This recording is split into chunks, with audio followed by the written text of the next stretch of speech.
আজাদের শত্রু একইভাবে প্রমাণিত হয়েছে। শেখ মুজিব, শেখ পরিবার, আওয়ামী লীগ, দিল্লির গোলামরা পরাজিত হয়েছে এবং প্রেসিডেন্ট জিয়াউর রহমানের মতো এরকম আরো যারা শহীদ হয়েছেন সেই রকম আজাদির পক্ষের মানুষরা এসে তখন দায়িত্ব নিয়েছেন। ঠিক একইভাবে 24-এ আওয়ামী লীগ, শেখ পরিবার, শেখ হাসিনা, দিল্লি পরাজিত হয়েছে। ঠিক একইভাবে আবার এই বাংলাদেশপন্থী আপামর জনতা বিজয়ী হয়েছে।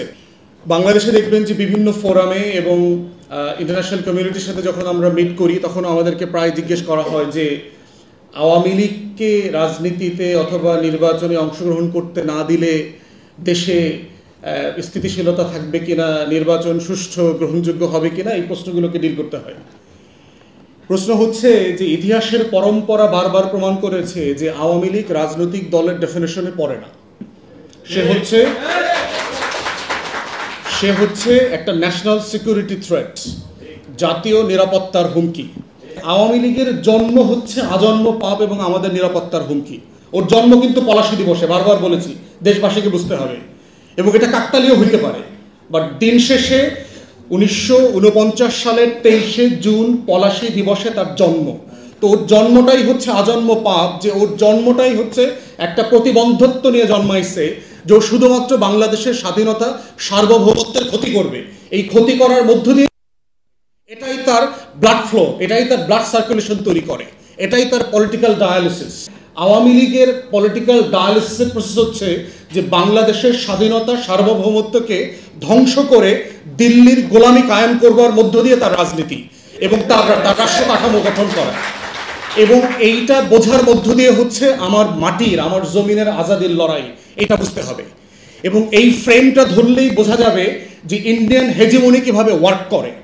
এবং ইন্ডিয়ান হেজিমনির ওয়ার্কের দুইটা মোটা দাগের জায়গা আছে। একটা জায়গা হচ্ছে তার পলিটিক্যাল হেজিমনি, দিল্লির পলিটিক্যাল হেজিমনির একটা জায়গা আছে, আর দ্বিতীয়ত হচ্ছে তার কালচারাল হেজিমনি। এখন তার দিল্লির পলিটিক্যাল হেজিমনিটা কিভাবে ওয়ার্ক করে? যে কোনো রাষ্ট্রের অন্য রাষ্ট্রে ইন্টারফেয়ার করবার সবচেয়ে বড় স্ট্রংগেস্ট ফর্ম হচ্ছে ওই দেশের রাজনৈতিক দলগুলোর ভিতরে তার স্বার্থ চর্চা করবার সুযোগ করতে দেয়া।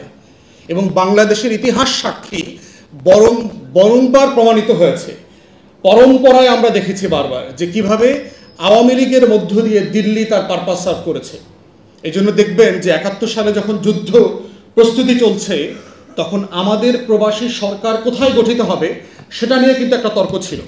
মাওলানা ভাসানী চান নাই যে সেটা কলকাতায় গঠিত হোক। মাওলানা ভাসানী বারবার বলেছেন বাংলাদেশের সবচেয়ে বড় প্রবাসী কমিউনিটি হচ্ছে লন্ডনে, আমাদের স্বাধীনতার সরকার, প্রবাসী সরকার লন্ডনে হওয়াটা আমাদের জন্য নিরাপদ। এবং একইভাবে আমরা ওখান থেকে ফান্ড রেজ করতে পারবো এবং ইন্টারন্যাশনাল যে সাপোর্ট দরকার সেটা আমরা পাবো। আমাদের যারা সেক্টর কমান্ডাররা ছিলেন, যারা মিলিটারি অফিসার ছিলেন, তারা সবাই বলেছেন যে আমরা চিটাগং হিল ট্র্যাক্সে আমাদের প্রবাসী সরকার তৈরি করব। গহীন জঙ্গল আছে, আমাদের আর্মস যেটা দরকার হবে আমরা বিভিন্ন জায়গা থেকে আর্মস ক্যারি করতে পারবো এবং এই সুযোগটা কাজে লাগায় আমাদের সভরেন্টির যে ফাইট সেটা করা যাবে। কিন্তু দেখেন আমাদের প্রবাসী সরকারটা গঠিত হয়েছে কলকাতায় এবং সেখানে মাওলানা ভাসানী গেছেন, তাকে কিন্তু ভারত সরকার হাউস অ্যারেস্ট করে রেখেছে, প্রচণ্ড রকম সার্ভেলেন্সের মধ্যে রেখেছে। তাহলে দেখেন আমার পুরো আজাদির লড়াইটাকে পর্যন্ত কিভাবে কম্প্রোমাইজ করতে হয়েছে। নভেম্বর মাসে যে 7 দফা চুক্তি হয়েছে, দেখেন যে গোলামের চুক্তি, আমার রাষ্ট্রে আমার সেনাবাহিনী থাকবে না, আমার কোনো বর্ডার গার্ড থাকবে না, ভারত ঠিক করে দেবে যে আমার প্যারামিলিটারি ফোর্সটা কি হবে, আমি ইন্টারন্যাশনাল কোনো কমিউনিটির সাথে চুক্তি করতে পারবো না, তাদেরকে ইনফর্ম করতে হবে। আপাদ মস্তক আমার স্বাধীনতার লড়াইতে অংশগ্রহণ করবার যে সেই 7 দফা গোলামি চুক্তি, তাহলে সেই গোলামির ফ্রেম থেকে যখন এই ধরনের একটা সরকার গঠিত হয়েছে তারা আসলে কি করেছে। এবং শেখ মুজিবের জীবনের সবচেয়ে বড় ট্র্যাজেডি এটাই যে একটা মুক্তির লড়াইতে যে মানুষটা 13 বছর 14 বছর জেল খেটেছেন সেই মানুষটাই স্বাধীনতার নামে পরতে পরতে বাংলাদেশ আমলে স্বাধীনতা বিক্রি করে দিয়েছেন ভারতের কাছে। এবং এটাই হচ্ছে তার জীবনের সবচেয়ে বড় ট্র্যাজেডি, যে মানুষটা বাংলাদেশের গর্বিত গান্ধী হতে পারতেন, জিন্না হতে পারতেন, তিনি বাংলাদেশের মীর জাফরের রোলে চলে গেছেন, দেশ বিক্রি করার লড়াই করেছেন। যে মানুষটাকে সামনে রেখে বাংলাদেশে মুক্তির লড়াই হয়েছে সেই মানুষটাই মৈত্রী চুক্তি করে ভারতের কাছে বাংলাদেশের সভরেন্টি বিক্রি করে দিয়েছেন। তো সেই জায়গাতে বুঝতে হবে যে 75 আগস্টে কি হয়েছে, নভেম্বরে কি হয়েছে এবং 7ই নভেম্বরের সিগনিফিকেন্স কোথায়। 7ই নভেম্বর এবং আমাদের আগস্টের হচ্ছে আমাদের শত্রু চেনার রাজনীতি। আজাদির লড়াইয়ের প্রধানতম শর্ত হচ্ছে ইতিহাসের মধ্য দিয়ে আমার শত্রু চিনতে হবে, এটাই হলো আমার সায়েন্স, এটাই বেঁচে থাকার শর্ত। এবং একটা রাষ্ট্রের আজাদির শত্রুকে যদি আমরা বারবার চেনার পরে আবার ওই ফাঁদে পড়ি, তাহলে ওই রাষ্ট্রকে বারবার রক্ত দিয়ে, ঘাম দিয়ে, শ্রম দিয়ে, আবু সাইদদের রক্তের উপর দিয়ে বারবার লড়াই করতে হবে, কিন্তু দেশ স্বাধীন থাকবে না। ঠিক একইভাবে দেখেন হায়দ্রাবাদে কি হয়েছে। আজকের ভারত কিন্তু 47-এর ভারত না। ভারত 47-এ এত বড় ছিল না। আজকের আপনার এই যে দেখেন, গোয়া দেখেন, জুনানগর দেখেন, হায়দ্রাবাদ দেখেন, সিকিম দেখেন, কাশ্মীর দেখেন, 631টা প্রিন্সলি স্টেট ছিল 47-এ, যারা ইন্ডিয়ান নেগোসিয়েশনে, ব্রিটিশ কলোনিয়াল নেগোসিয়েশনের অংশীদার ছিল না। তাদেরকে সবাইকে অপশন দেওয়া হয়েছিল, তারা যে যেখানে যেতে চায় সেখানে যেতে পারবে, তারা স্বাধীন থাকবার কথা ছিল। তাদেরকে দেখে কি করেছে দেখেন, 47-এর অনওয়ার্ডস ভারত প্রত্যেকটা প্রিন্সলি স্টেটকে দখল করে নিয়েছে, প্রত্যেককে। সর্বশেষ আপনার সিকিম নিয়েছে 75 সালে। কিভাবে নিয়েছে? সিকিম যে কংগ্রেস, ন্যাশনাল কংগ্রেস ছিল, সেই কংগ্রেসের লিডারশিপকে ইনফিল্ট্রেট করে নিয়েছে। সেই লেন্দুক দর্জির কাজে সে সফল হয়েছে, কারণ যেটা ভারতের বলয়ের মধ্যে ছিল। বাংলাদেশ অংশে 2বার সে সাকসেসফুলি ফেল করেছে। 75-এ ফেল করেছে দেশ নিতে, দেশের করায়ত্ত নিতে, এবং 24-এ ফেল করেছে। এবং এটাই আমাদের আজাদির লড়াইয়ের সফলতা বারবার। এবং বাংলাদেশের এই মাটির বিজয়ের ইতিহাস শত শত বছরের ইতিহাস। 13th সেঞ্চুরিতেও এই উত্তর অঞ্চলে দিনাজপুরে যখন মোগল এম্পায়ার আসছিল, আমাদের বাংলা শাসকরা তাকে যুদ্ধে পরাজিত করেছে এবং চুক্তি করে, সন্ধি চুক্তি করে দিল্লিতে ফেরত পাঠাইছে। অতএব আমাদের বোঝার যেমন জায়গা আছে যে আমার মুক্তির লড়াইয়ের শত্রু কারা, দিল্লিকেও বুঝতে হবে যে we are not for sale. আমরা বানের পানিতে ভাইসা আসি নাই।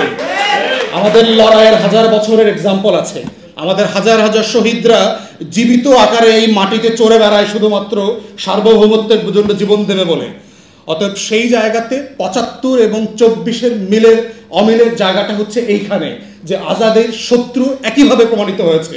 শেখ মুজিব, শেখ পরিবার, আওয়ামী লীগ, দিল্লির গোলামরা পরাজিত হয়েছে। এবং প্রেসিডেন্ট জিয়াউর রহমানের মতো এরকম আরো যারা শহীদ হয়েছেন, সেই রকম আজাদির পক্ষের মানুষরা এসে তখন দায়িত্ব নিয়েছেন। ঠিক একইভাবে 24-এ আওয়ামী লীগ, শেখ পরিবার, শেখ হাসিনা, দিল্লি পরাজিত হয়েছে। ঠিক একইভাবে আবার এই বাংলাদেশপন্থী আপামর জনতা বিজয়ী হয়েছে। এটাই আমাদের আজাদির লড়াইয়ের সিমিলারিটি, কন্ট্রাস্টের জায়গাটা আর কি। এবং ফিউচারের জন্য এটা মাথায় রাখতে হবে আমাদেরকে এবং আমাদের শত্রুদেরকে, যে আগামী দিনগুলোতে আমার এই মুক্তির লড়াইতে কারা সবচেয়ে বড় বাধা হয়ে আসতে পারে, সেই ড্যামগুলোকে আইডেন্টিফাই করতে হবে এবং ভেঙে দেওয়ার জন্য প্রস্তুতি নিতে হবে। প্রশ্ন হচ্ছে, আমরা বিভিন্ন রাজনীতি করি, এখানে বিভিন্ন রাজনৈতিক দলে আছি, কিন্তু আজাদির প্রশ্নে, স্বাধীনতার প্রশ্নে, সার্বভৌমত্বের প্রশ্নে, আত্মমর্যাদার প্রশ্নে, জাতীয় স্বার্থের প্রশ্নে, আমার ফরেন পলিসি, আমার defence policy, there is no difference of opinion. There can be no difference of opinion. Come what না, এটা বিএনপি আসুক, জামাত আসুক, অন্য দল আসুক, কোয়ালিশন আসুক, এই প্রশ্নগুলো হচ্ছে কমন কোশ্চেন। এই প্রশ্নগুলোই হচ্ছে সারা পৃথিবীতে রাষ্ট্রকে রাষ্ট্র হিসাবে বাঁচিয়ে রাখে, জাতিকে জাতি হিসাবে মর্যাদার চোখে নিয়ে যায়। এবং সেজন্য পশ্চিমা দেশগুলোতে দেখবেন সরকার পরিবর্তন হয়, ক্ষমতা পরিবর্তন হয়, দল পরিবর্তন হয়, কিন্তু যুদ্ধের নীতি পরিবর্তন হয় না। কোন দেশে গিয়ে কার কাছ থেকে তেল চুরি করবে, গ্যাস চুরি করবে, সেখানে দেখবেন পুরো কংগ্রেস, পুরো house of parliaments agree to the position. এবং এটাই হচ্ছে জাতিসত্তার আজাদির প্রশ্ন। অতএব 7ই নভেম্বর 75 আর 24 এই জায়গাটাতে হচ্ছে আমাদেরকে একটা কমন জায়গায় শিক্ষা দিয়েছে যে আগামী দিনের রাষ্ট্র বিনির্মাণে যে নতুন পলিটিক্যাল সেটেলমেন্ট দরকার, সেখানে এই কমন কোশ্চেনে আমরা কম্প্রোমাইজ কেউ করব না। এর বাইরে হলো পলিটিক্স। আমার হেলথ পলিসি কি হবে, এখানে ডিফারেন্স অফ ওপিনিয়ন থাকবে। আমার এডুকেশন পলিসি কি হবে, এখানে ডিফারেন্স অফ ওপিনিয়ন থাকবে। কে কোথায় নির্বাচন করবে করবে না, এখানে ডিফারেন্স অফ ওপিনিয়ন থাকবে। জুলাই সনদ নিয়ে 100 ওপিনিয়ন থাকতে পারে, কোনো সমস্যা নাই। কিন্তু এই কমন মোটা দাগের প্রশ্নই হচ্ছে আগামী দিনের 7ই নভেম্বরের, আগস্ট বিপ্লবের, 24-এর এবং 75-এর মুক্তির লড়াইয়ের বার্তা। সবাইকে অসংখ্য ধন্যবাদ। আসসালামু আলাইকুম।